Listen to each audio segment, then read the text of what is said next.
আন ইবনে আব্বাস আন আনাস ইবনে মালিক বরগুরি Ferran রাদিয়াল্লাহু তাআলা আনহু قال قال رسول الله বরগুরি ফরান সাল্লাল্লাহু আলাইহি ওয়াসাল্লাম ইউসাফু আখলুন নার খালিয়ান ময়দানে মাশরাত জাহান্নামী ও জাহান্নামে যাবে, জান্নাতি ও জান্নাতে চলে যাবে।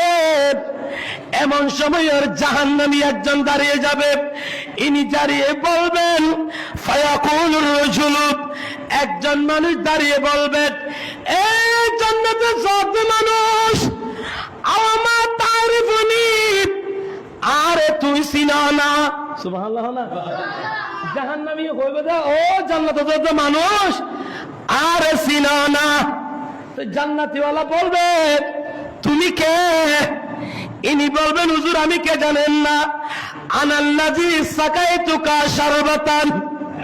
হুজুর ও জান্নাতের মানুষ, আই দুনিয়াতে আমার এক গ্লাস পানি খাওয়াইলাম যে মানুষ। সুবহানাল্লাহ না আই বেশি কিছু করি না পারি, তুই জান্নাতি মানুষের আয় এক গ্লাস পানি খাওয়াইলাম। ওই মানুষ হদ দে তুই আর কি করলি?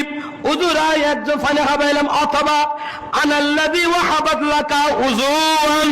হুজুর ও জান্নাতের মানুষ আয় কিছু করি না পারলো, অনের আয় রোজ এক বদলা উযু বানাই বেল্লাই, অনের পানির বদলা দিলাম না।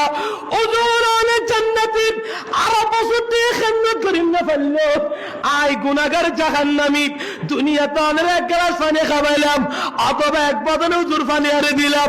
হুজুর আর একারে সুপারিশ করত, অনের সুহবতির নাত, অনের 1 ঘন্টা 2 ঘন্টা 10 মিনিট 20 মিনিট হুজুর পানি ফুরা দিয়ে যে সময় নেন, অথবা পানি খাবে যে সময় নেন, অনের সুবহানাল্লাহ সিলাম বেদ ইন্নের বদলতে আর কেন সুপারিশ করে জান্নাতে যাবেন লাই। ওই মানুষ সুপারিশ করলি এলে গেজুবর জাহান্নামের সুপারিশ করি, ওই জান্নাতি জান্নাতে নিয়ে যেতে পারে।